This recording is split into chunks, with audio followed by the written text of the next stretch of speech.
Hello guys, আসসালামু আলাইকুম। আমি এখন বানাবো ম্যাগি নুডলস। প্রথমে পানিটা ফুটন্ত পাত্রে নিয়ে ফুটিয়ে নিয়েছি। তারপর নুডলসগুলো দিয়ে দিলাম।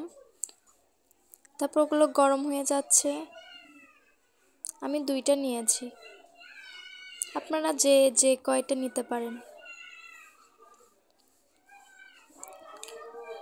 এগুলো আমি নাড়াচাড়া করছি যাতে গরম পানিগুলো নুডলসের ভিতরে ঢুকতে পারে।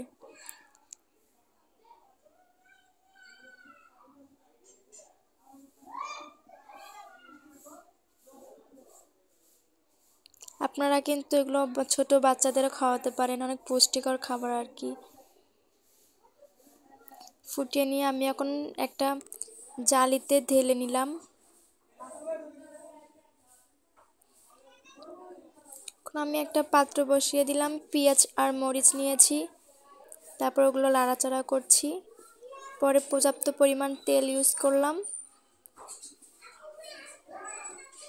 দেখতেই পাচ্ছেন। আমার আরেকটু তেল দরকার, তাই আমি আরেকটু তেল ঢেলে দিলাম।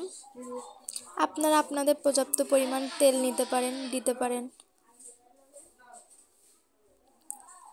এখন আমি নাড়াচাড়া করে নিচ্ছি।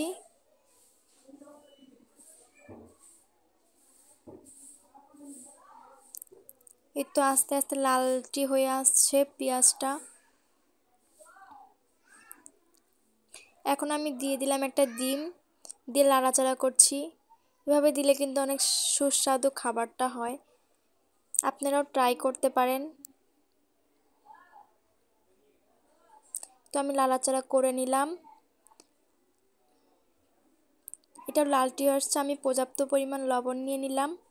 তারপর একটু হলুদ দিয়ে নাড়াচাড়া করে নিচ্ছি। হলুদটা দিয়েছি কারণ একটু রঙটা সুন্দর আসবে, দেখতেও ভালো লাগবে আর কি। তারপর আমি নুডলসের মশলাগুলো দিয়ে দিচ্ছি। নুডলস যেহেতু আমি 2টা নিয়েছি, 2টা মশলা ছিল, আমি 2টাই দিয়েছি। মশলার কারণে কিন্তু নুডলসটা বেশি সুন্দর লাগে আর কি। এখন আমি নাড়াচাড়া করে নিচ্ছি, দেখতেই পাচ্ছেন। এখন আমি ঢেলে দেব নুডলসগুলো, দিয়ে নাড়াচাড়া করে নেব।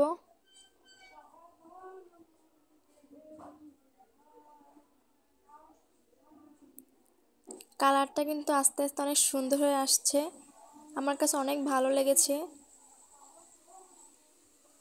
আপনারাও ট্রাই করে দেখতে পারেন, আপনাদের কাছেও ভালো লাগবে আর কি।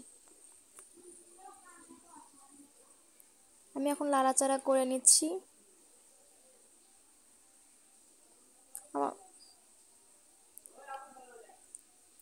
এখন আমার হয়ে গেছে।